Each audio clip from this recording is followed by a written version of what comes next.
بسم اللہ الرحمن الرحیم سورہ بقرہ کی آیت نمبر 102 سے آج پڑھیں گے۔ اعوذ باللہ من الشیطان الرجیم، بسم اللہ الرحمن الرحیم۔ واتبعوا ما تتلو الشیاطین علی ملک سلیمان وما کفر سلیمان ولکن الشیاطین کفروا یعلمون الناس السحر۔ بنی اسرائیل کی غلط روش اور انبیاء کرام کے بارے میں غلط خیال اور نظریات ہم پیچھے پڑ چکے۔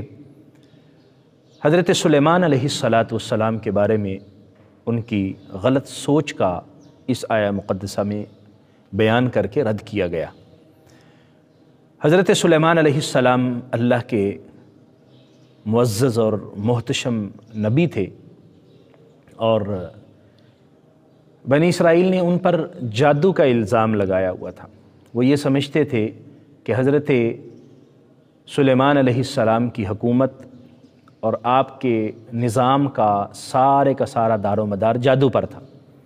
اصل میں شیاطین کی یہ چال تھی کہ انہوں نے بنو اسرائیل کے ذہن میں یہ بات ڈالی اور انہوں نے اس پر عمل کیا، جس طرح کہ وہ ہمیشہ شیطان کی چال میں آتے رہے۔ تو انہوں نے کہا کہ حضرت سلیمان جادو کے زور سے اپنے معاملات چلایا کرتے تھے۔ حضرت سلیمان علیہ السلام کے وصال کے بعد انہوں نے کچھ کتابیں بھی پیدا کر لیں۔ بعض کہتے ہیں کہ حضرت سلیمان کے تخت کے نیچے سے انہوں نے کتاب نکالی، اور شیطان نے کہا کہ یہ جو ہے وہ حضرت سلیمان علیہ السلام کی وہ کتاب ہے کہ جس کے زور سے وہ اپنی حکومت چلایا کرتے تھے، اور اس میں جادو کی چیزیں لکھی ہوئی تھیں۔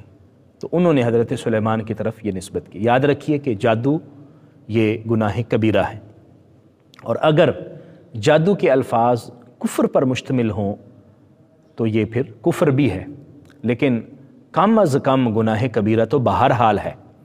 نبی رحمت صلی اللہ علیہ وسلم نے اکبر الکبائر کے اندر ان کو شامل فرمایا، یعنی بڑے گناہوں میں سے بھی جو بڑے گناہ ہیں ان میں جادو بھی شامل ہے۔ تو نبی کی طرف ایک چھوٹے گناہ کی نسبت بھی بہت بڑا جرم ہے، بجائے اس کے کہ نبی کی طرف اتنے بڑے گناہ کی نسبت کر دی جائے۔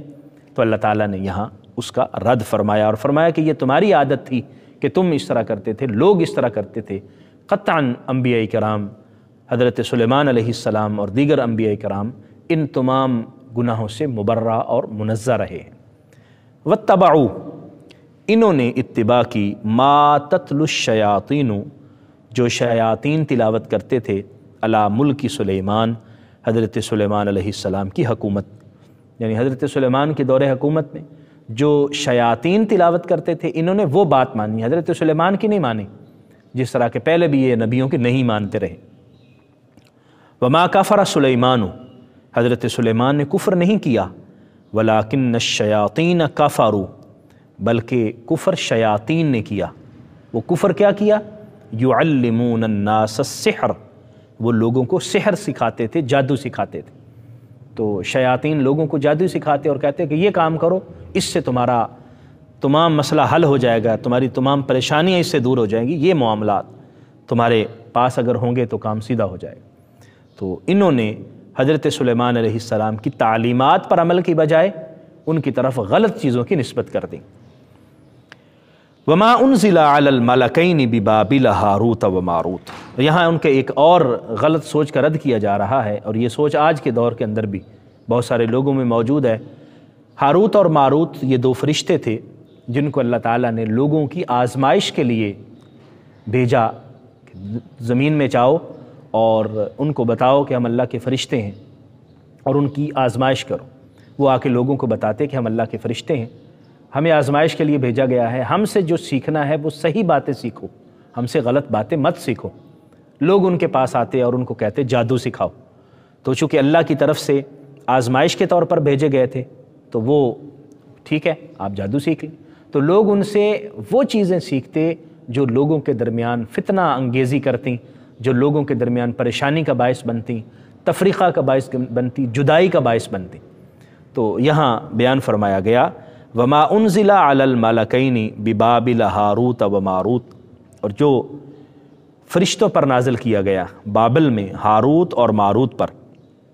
وما يعلمان من احد، اور وہ کسی کو بھی نہیں سکھاتے تھے، يعلمان من احد حتی یقولا، حتیٰ کہ وہ دونوں کہہ دیتے انما نحن فتنہ، ہم آزمائش ہیں، فلا تکفر، پس تم کفر نہ کرو۔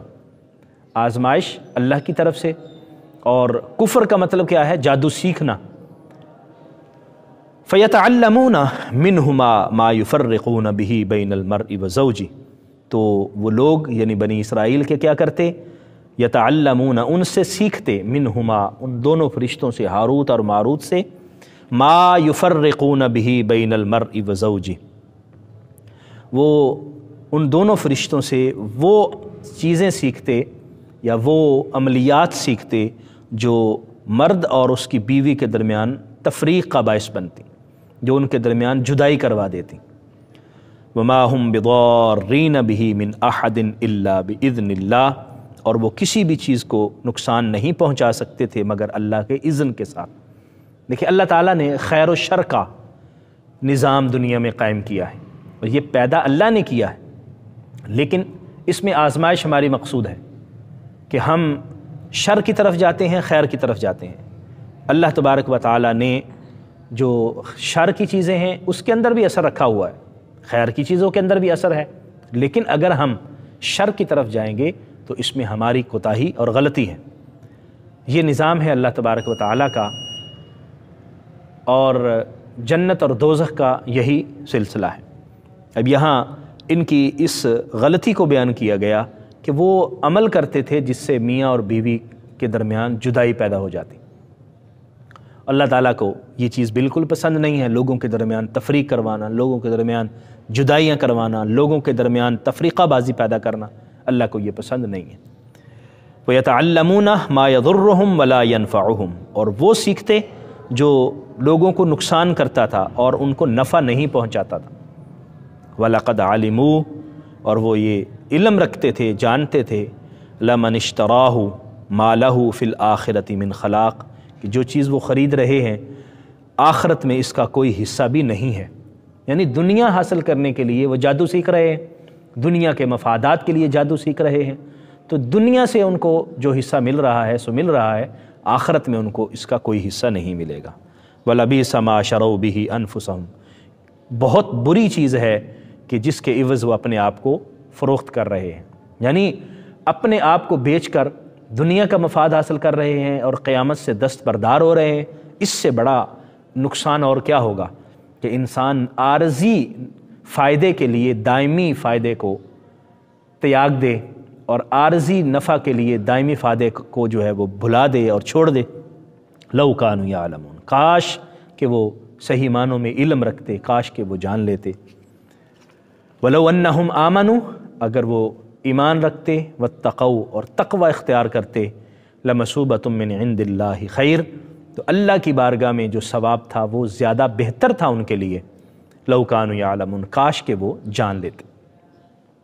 اس آیت مقدسہ میں دو آیات مقدسہ ہیں۔ آج کے درس میں ان آیات مقدسہ میں ہمیں یہ علم ہوا کہ ایک تو ہاروت اور ماروت کی طرف جو نسبت کی گئی ہے وہ غلط نسبت ہے۔ بعض لوگ کہتے ہیں کہ وہ آسمان سے آئے اور دنیا میں آ کر کسی خاتون کی محبت میں مبتلا ہو گئے اور اللہ تعالیٰ نے ان کو سزا دی اور بابل کے اندر ایک کنویں کے اندر الٹا لٹکا دیا وغیرہ وغیرہ۔ یہ ساری چیزیں فرشتوں کی طرف غلط نسبت کی، اس کی کوئی باقاعدہ دلیل موجود نہیں ہے، کوئی اتھینٹک دلیل موجود نہیں ہے، اس لیے فرشتوں کی طرف ایسی نسبت درست نہیں ہے۔ دوسری بات یہ ہے کہ وہ تو اللہ کے حکم سے آئے تھے اور آزمائش کے لیے آئے تھے، اس لیے ان کی طرف ایسی نسبت کرنا قطعاً درست نہیں ہے۔ دوسری بات یہ ہے کہ حضرت سلیمان علیہ السلام کی طرف جادو کی نسبت کرنا یہ بھی بالکل غلط ہے، ایسا قطعی طور پر درست نہیں ہے۔ آج کے ہمارے اس دور کے اندر مختلف عامل کیا کرتے ہیں، مختلف چیزوں کو حضرت سلیمان کی طرف نسبت کر دی، یہ سلیمانی نقش ہے، یہ سلیمانی چیزیں، اگر تو وہ واقعتاً ثابت ہے یا وہ شرعی طور پر درست ہے تو پھر تو ہم کہہ سکتے ہیں، اور اگر شرعی طور پر درست نہیں ہے تو حضرت سلیمان علیہ السلام کا اس سے کوئی تعلق بھی نہیں ہو سکتا۔ جادو تو بالکل بھی نسبت بھی جو ہے وہ جائز نہیں ہے بلکہ کفر ہوگی، کیونکہ قرآن نے اس کا رد کیا ہے۔ تیسری چیز جو ان آیات مبارکہ سے ہمیں سمجھ آتی ہے وہ یہ کہ لوگوں کے درمیان، میاں اور بیوی کے درمیان تفریق کروانا اور میاں اور بیوی کے درمیان جدائی پیدا کرنا اللہ تعالیٰ کو پسند نہیں ہے، اور اس کے لیے عملیات کرنا یہ بہت قبیح بات ہے، بہت بڑے گناہ کی بات ہے، اس سے احتیاط کرنی چاہیے۔ اور چوتھی بات یہ ہے کہ دنیا کے مفاد کو حاصل کرنے کے لیے عملیات کرنا، لوگوں کو نقصان پہنچانا اور لوگوں سے مفاد حاصل کرنے کے لیے مختلف طرح کے عملیات کرنا یہ بھی مناسب نہیں ہے۔ آخرت کو ترجیح دینی چاہیے اور بندہ مومن کے ذہن کے اندر آخرت ہی رہنی چاہیے، کیونکہ آخرت بہتر ہے، وہی ہمارے لیے فائدہ بخش ہے۔ اللہ کریم ہم سب کو عمل کی توفیق عطا فرمائے، آمین۔ وآخر دعوایا ان الحمد للہ رب العالمین۔